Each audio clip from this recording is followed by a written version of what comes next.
उत्तर प्रदेश में कुख्यात ठगों का बोलबाला है और नहीं है उन पर कोई भी शिकंजा कसने वाला। नमस्कार, मैं अमित कश्यप और आप देख रहे हैं हंगामा टाइम्स सच की तह तक।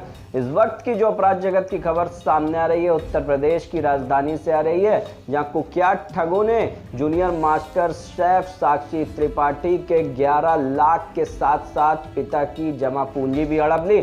आपको बताते हैं क्या पूरा मामला। जालसाज कुख्यात ठगों ने दिया पिता को प्रलोभन कि वह खुलवाएंगे उनकी बेटी को रेस्टोरेंट और उनको देंगे हर महीने 50,000 बिना कुछ करे हुए।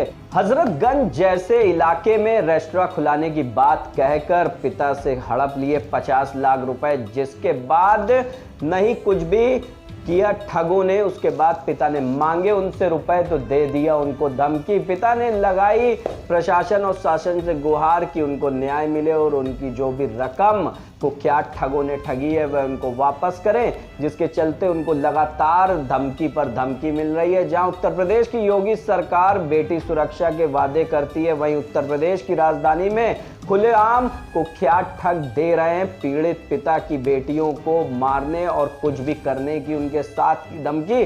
जहां पर लगातार पीड़ित परिवार लगा रहा है कमिश्नर डीके ठाकुर से भी गुहार, और डीके ठाकुर के बाद अब सीएम योगी आदित्यनाथ से परिवार ने लगाई है गुहार कि करें उनके परिवार की सुरक्षा, वरना कुख्यात ठग देंगे किसी बड़ी वारदात को अंजाम। आइए डालते विशेष संवाददाता अर्चना कश्यप की एक विशेष रिपोर्ट पर नजर, जहां कुख्यात ठग खुलेआम दे रहे पीड़ित परिवार को धमकी और नहीं है कोई भी सुरक्षा पीड़ित परिवार की। आखिरकार देखने वाली बात यह है कि क्राइम ब्रांच को किस तरह से कुख्यात ठग दे रहे खुलेआम चुनौती नहीं हो रही है अभी तक कुख्यात ठगों की गिरफ्तारी। आइए डालते एक विशेष रिपोर्ट पर नजर।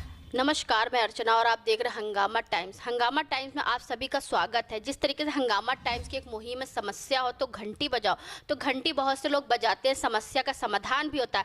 लेकिन जिन वादों के साथ में सरकार आती है कि वादे होंगे पूरे, अपराधियों को सजा मिलेगी, अपराधियों पर शिकंजा कसा जाएगा, तो हम इस समय है एक पीड़ित परिवार के साथ में जिनका नाम है नरेंद्र त्रिपाठी जी, जिन्होंने अपनी पीड़ा लेकर के पुलिस के पास गए, शासन के पास गए, प्रशासन के पास गए, लेकिन कहीं से कोई सुनवाई नहीं। लाखों करोड़ों की ठगी हुई राजधानी के पास, यानी कि लखनऊ में ही उनके साथ ठगी हुई है, और जिसका शोर पूरे लखनऊ में है। तो क्या मुख्यमंत्री जी को इसका पता नहीं है, शासन प्रशासन को इसका पता नहीं है? आखिर क्यों नहीं कार्रवाई हो रही है? ठगी करके निकल जाते हैं और पुलिस वाले मुंह ताकते रहते हैं, लेकिन अभी तक कोई भी कार्रवाई का नतीजा हासिल नहीं हुआ है। तो हमारे साथ में पीड़ित परिवार है, उनसे बात करें क्या मामला था और कहां वो अपनी पीड़ा लेके गए थे। आपका स्वागत है सर। मैम, 2013 में मेरी बेटी साक्षी त्रिपाठी जूनियर मास्टर शेफ का खिताब जीत के लाई स्टार प्लस से सारा प्रोग्राम हुआ था। उसके बाद यहाँ एक रेस्टोरेंट व्यवसायी है मोहित सेट्टी, जिसका व्यवसाय रेस्टोरेंट नाम पे है। उसका मेन धंधा जो है ठगी करना है। वो लोगों को जाल में फंसाता है, उनके रुपए ऐंठता है और उसके बाद पुलिस प्रशासन को सेट करके अपना काम चलाता रहता है। मेरे साथ क्या हुआ, जब मेरी बेटी जीत के आई तो हर बाप की इच्छा होती है कि मेरा बच्चा एक मुकाम पे पहुंचे। इसने हमें ऑफर दिया, इसकी प्राइस बनी और कुछ अमाउंट मैंने लगा के हम लोगों ने 25 लाख रुपए इसको, और एक हमारे मित्र थे रविशंकर शुक्ला जी, 25 लाख रुपए उन्होंने। इसका हजरतगंज में एक शेफ कुजिन के नाम से रेस्टोरेंट, फर्स्ट फ्लोर के नाम से रेस्टोरेंट था। इसने हम लोगों से कहा कि आप लोग 25-25 लाख रुपए लगाइए, जिसके एवज में आपकी बेटी का नाम भी होगा और हम दोनों लोगों को 50-50 हजार रुपए उसके लिए फ्लैट देंगे। ना कि फ्लैट मतलब आपको देते रहेंगे 50,000 रुपए, हर महीने 50,000 रुपए, 50,000 रुपए हमको और शुक्ला जी को देते रहेंगे। मैम, अफसोस है कि बड़ा मतलब मैंने जिंदगी में इतना गंदा इंसान नहीं देखा। ये कुख्यात ठग है मैम, इसने हमें 1 रुपए नहीं दिए। इसके खिलाफ लखनऊ के सारे थानों में दर्जनों एफआईआर है। हम कहते कहते ऊब गए।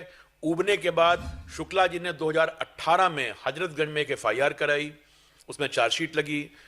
मैं उसके बाद भी इससे रिक्वेस्ट करता रहा। रिक्वेस्ट करने पे धमकी देता है, जान से मारने को कहता है तुम आप जो चाहो उठवा लो, मेरा पुलिस कुछ नहीं बिगाड़ पाएगी। मैं बहुत हिम्मत करके मैंने जुलाई 21 में विभूति खंड थाने में एफआईआर कराई। विभूति खंड थाने में बड़ी हल्की धाराओं में एफआईआर हुई थी, लेकिन मैंने पुलिस कमिश्नर साहब, बहुत अच्छे व्यक्ति हैं डीके ठाकुर साहब, मैंने उनसे रिक्वेस्ट की कि सर हमारी जांच क्राइम ब्रांच दे दीजिए। क्राइम ब्रांच हमारी जांच आई। क्राइम ब्रांच में जांच आने के बाद उन्होंने विधिक अभिमत लिया।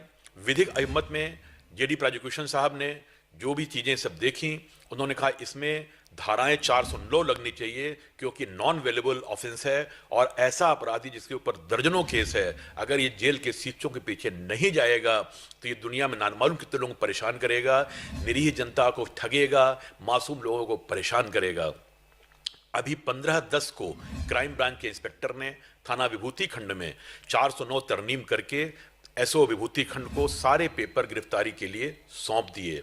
मैम अफसोस है आज 15 दिन हो गए ऐसे आदमी की कोई गिरफ्तारी नहीं हुई और ऐसा कुख्यात ठग गिरफ्तारी से बचने के लिए कोर्ट गया। लेकिन मैं माननीय उच्च न्यायालय का सम्मान करता हूं, माननीय उच्च न्यायालय ने इसकी दलील को नकार दिया, कोई स्टे नहीं दिया। इसने कोर्ट में भी झूठी एफिडेविट दी, कोर्ट में इसने लिख के दिया एफिडेविट पे कि मैं इनोसेंट हूं।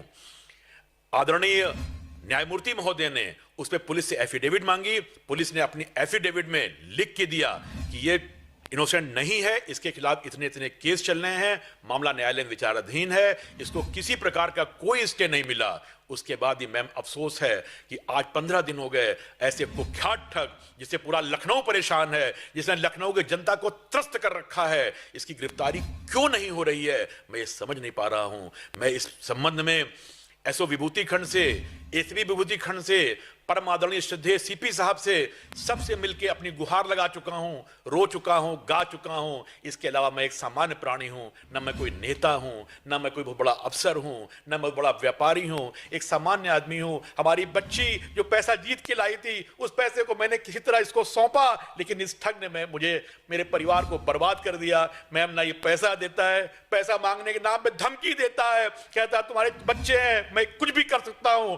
मैम ऐसे कुख्यात अपराधी को प्लीज आपके चैनल के माध्यम से मैं निवेदन करना चाहूंगा कि आप जैसे चाहिए, मैं एक बहुत सामान्य व्यक्ति हूं, मेरी बहुत कम पहुंच है, मैं तो एक थानेदार से बात करने में डरता हूं, लेकिन मैम मेरा आपसे रिक्वेस्ट है कि इसको माननीय मुख्यमंत्री जी से, प्रधानमंत्री जी से, जहां आप उचित समझिए, आप लोग मीडिया चला रहे हैं, मैं हमारी रिक्वेस्ट करके ऐसे कुख्यात ठग को तत्काल सीटों के अंदर बंद कराइए, जिससे केवल हम ही को न्याय न मिले, इससे और भी जो लोग शोषित हैं, पूरा समाज शोषित है, उसको न्याय मिल सके। मैं मेरी आपसे यही गुहार है।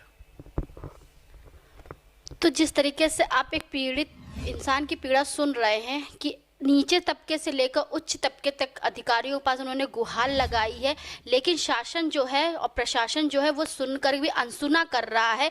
तो हम उनसे पूछेंगे, जो 15 दिन के पहले वो बता रहे हैं कि 15 दिन के पहले उनकी 409 धारा लगी है, तो उसके पहले कितने सालों से पहले का ये मामला, कितने सालों से पहले का? मैम ये मामला 2014 का है। 2014 का 14 में इसका हमारा MU साइन हुआ है और MU में बाकायदे मैम आप देखिए इसने रिसीट दी है। 25 लाख रुपए हमने और 25 लाख रुपए रविशंकर शुक्ला जी ने इसको सौंपे हैं। हम लोग मैम कहते कहते थक गए। एक अपराधी से हम क्या कह सकते हैं? कहने पे ये हमको धमकी देता है। मैम हमको रास्ते में चलने में डर लगता है। मैं इतना परेशान हूं, मैं निकलता हूं तो मुझे डर लगता है कहीं मेरे ऊपर कोई अटैक ना हो जाए। इसके तमाम माफिया से संबंध है मैम, तमाम लोगों को गुमराह कर तमाम FIR। लखनऊ का कोई थाना मैम ऐसा नहीं, आप अपनी जानकारी कर लीजिएगा, जहां इसके खिलाफ FIR ना हो। मैम अगर मेरे साथ कभी कोई दुर्घटना हो गई तो केवल उसमें मोहित सेट्टी ही जिम्मेदार होगा, जिसका निवास है ब्लॉक 8 1403 ओमेक्स हाइट्स विभूति खंड लखनऊ। और मैम एक चीज और आपके संज्ञान में लाना चाहूंगा, इसका पूरा परिवार इसके साथ इन्वॉल्व है। FIR में आप देखिएगा इसकी मां प्रेमलता सेट्टी, इसका भाई रोहित सेट्टी, इसके भाई की वाइफ तनु सेट्टी, इसकी वाइफ रुचि सेट्टी, एक मुकेश सिंह का नाम आदमी है जो इसके पैसे को लेन देन करता है। ये से एक संगठित गिरोह बना के पूरे गुमराह करते हैं, लोगों को, मासूम जनता को ठगते हैं। मैं आपके चैनल के माध्यम से रिक्वेस्ट करना चाहूंगा, परम आदरणीय श्रद्धेय प्रातः स्मरणीय पूजनीय माननीय अपने मुख्यमंत्री जी से, जिन्होंने एक स्वच्छ समाज की स्थापना की है, मैं उनसे रिक्वेस्ट करना चाहूंगा कि ऐसे ठगों को सीखों के अंदर लाएं, जिससे एक सामान्य जनता चैन से जी सके। हम लोग बहुत पीड़ित हैं और मुझे मालूम है कि अगर आपके चैनल के माध्यम से ये मामला माननीय परम आदरणीय श्रद्धेय मुख्यमंत्री जी के संज्ञान में आ जाता है, क्योंकि मेरी इतनी औकात नहीं है कि मैं वहां तक पहुंच सकूं, मैं एक सामान्य प्राणी हूं, लेकिन अगर आपके चैनल के माध्यम से ये मामला उनके संज्ञान में आता है, मुझे आशा ही नहीं पूर्ण विश्वास है कि परम आदरणीय श्रद्धेय माननीय मुख्यमंत्री जी इसको संज्ञान में लेते हुए ऐसे कुख्यात ठग को, जिससे आम जनता पीड़ित है, निश्चित रूप से जेल की सलाखों के पीछे भेजेंगे, ऐसा मुझे पूर्ण विश्वास है। मैम, अच्छा, आपसे एक सवाल हम और करेंगे कि जो आपके जिस ठग ने आपसे ठगी करी है, तो उससे आपकी मुलाकात कैसे हुई? मैं लखनऊ का वासी हूँ, रेस्टोरेंट के व्यवसाय उसके हैं, तमाम लोगों से उससे संबंध थे, क्योंकि मेरी बेटी जीत के आई थी, मास्टर शेफ की विनर थी। मास्टर शेफ के विनर से हर आदमी मिलना चाहता है, और लोगों ने हमें ऑफर दिए, लेकिन ये चूंकि ठग था, इसने हमको अपने जाल में फंसाया, मीठा मीठा करके कि सर आप लगाइए मेरे साथ पैसा, आपकी बेटी का नाम भी होगा, पैसे भी मिलेंगे। हर बाप चाहता है मेरी बेटी मुकाम पे पहुंचे। हजरतगंज जैसी जगह पे अगर हमारी बिटिया का बोर्ड लगेगा तो क्या हमारे लिए फक्र की बात नहीं है? हम इसके झांसे में आ गए। यानी कि बड़े बड़े सपने दिखा के उसने अपने आप को जाले में, बड़े बड़े सपने, प्रलोभन, और बोला साहब कि आपकी बेटी का नाम, मेरा एक रेस्टोरेंट पे आप अभी हैं, उसके बाद मैं यहाँ कराऊंगा, वहाँ कराऊंगा। आपकी बेटी वैसे ही मुकाम जीत के आई है पूरे हिंदुस्तान में। मैम, स्टार प्लस चैनल पे इसका प्रोग्राम 6 महीने आया है, पीक आवर्स में लौट के आई है। परम आदरणीय गवर्नर साहब थे BL जोशी साहब, उसने इसको सम्मानित की, उन्होंने इनको सम्मानित किया। उस समय माननीय लोक निर्माण मंत्री जी माननीय शिवपाल यादव जी थे, उन्होंने इनको सम्मानित किया। परम आदरणीय श्रद्धेय वर्तमान उप मुख्यमंत्री आदरणीय दिनेश शर्मा जी ने इसको सम्मानित किया। महेंद्र पांडे साहब ने सम्मानित किया। परम आदरणीय श्रद्धा रीता प्रभा जोशी जी ने सम्मानित किया। मतलब इतनी हस्तियों ने एक छोटी सी बच्ची को सम्मानित किया मैम, लेकिन एक कुख्यात ठग ने, उसको दया नहीं आई, उसने एक मासूम बच्ची का पैसा हड़प लिया, और उसी ने नहीं, उसके पूरे परिवार ने एक संगठित गिरोह बना के एक मासूम को नहीं छोड़ा। मैं निवेदन करूंगा कि प्लीज कृपया अपने चैनल के माध्यम से परम आदरणीय प्रातः स्मरणीय श्रद्धेय आदरणीय योगी जी महाराज, जिनका हम लोग प्रातः स्मरण करते हैं, ऐसा मुख्यमंत्री हमें आज तक नहीं मिला। हमें मालूम है मेरी आवाज वहां तक पहुंच नहीं पा रही है, अगर वो आवाज वहां तक पहुंची तो निश्चित रूप से महाराज जी ऐसे कुख्यात ठग को जेल के सीटों के अंदर लाएंगे। महाराज जी का एक सपना था कि समाज को भयमुक्त वातावरण देंगे और अपराधियों को जेल की सलाखों के पीछे भेजेंगे, अपराध मुक्त उत्तर प्रदेश की स्थापना करेंगे। बिल्कुल मैम। तो जिस तरीके से आप देख रहे हैं, जब 11 साल की बच्ची को, जब उसने जीता अपना मास्टर शेफ का अवार्ड जीता, प्राइज जीता, तो पूरे भाजपा के दिग्गज नेताओं को पता था, लेकिन जब उसके परिवार के ठगी हुई तो क्या सरकार को नहीं पता है? हमारे साथ वो बच्ची भी जुड़ेगी, किस तरीके से उसने अपनी तैयारी करी थी, कितने रुपए वो जीत के लेकर के आई थी, उसके बाद उसको किस तरीके की धमकी मिल रही, उसके परिवार से धमकी मिल रही। तो मैम बताइए, आप क्या कहना चाहेंगी? मैं जब जीत कर आई तो जैसे हर किसी का सपना होता है कि हम इन पैसों से कुछ बहुत बड़ा करेंगे, कुछ अपना नाम बनाएंगे। तो मैं वापस आई, मैं 11 लाख रुपए जीत कर आई थी। मैंने अपने पापा से मदद मांगी, मैंने अपने बहुत सारे लोगों से मदद, अपने ताऊ जी से मदद मांगी, और सबसे पैसे जोड़ने के बाद मैंने और मेरी बहन ने, हमने मिलकर इनके साथ, हम पापा के थ्रू उनसे मिले, हमने पैसे लगाए, और आज की 50 लाख रुपए हमने उनके साथ लगाए। और आज की डेट में जब हम उनसे अपने ही पैसे दोबारा मांगते हैं तो वो हमें धमकियाँ देते हैं कि तुम और तुम्हारी बहन है, हम तुम्हें मरवा देंगे, और तुम लड़कियां हो, हम तुम्हारे साथ कुछ भी कर सकते हैं। हम इतना डरे हुए हैं, हमें बस हमारे पैसे वापस चाहिए और हमें अच्छे से शांति से जीना है, इज्जत से। तो ये है हमारे साथ में एक पीड़ित परिवार, पीड़ित पिता का दर्द आपने सुना, पीड़ित बेटी का दर्द आपने सुना। तो जिस तरीके से सरकार कहती है कि महिला सुरक्षित हैं, तो किस तरीके से महिलाएं सुरक्षित है? ठगी करके निकल जाता है, पुलिस के नाक के नीचे से सारे काम होते रहते हैं। पुलिस वालों को पता भी है, जब पीड़ित परिवार को पता है उनका फ्लैट नंबर, घर नंबर, एड्रेस, तो पुलिस वालों को क्यों नहीं पता है? आखिर क्यों नहीं कार्रवाई हो रही? आखिर कब तक ठग ऐसे ठगी करते रहेंगे और आम जनता का पैसा लूटते रहेंगे? क्या सरकार इन्हीं वादों के साथ आती है और इन्हीं वादों के साथ एक अपराध मुक्त देश की स्थापना करने की बात करती है? आखिर क्यों नहीं सलाखों के पीछे ऐसे अपराधियों को ढकेला जाता है?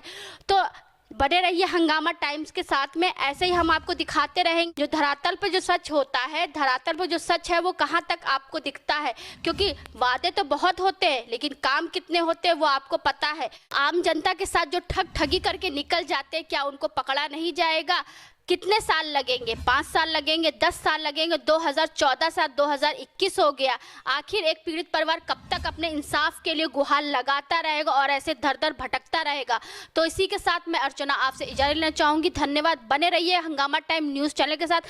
जब तक इनको इंसाफ नहीं मिलेगा, हंगामा टाइम इनके साथ बना रहेगा। धन्यवाद।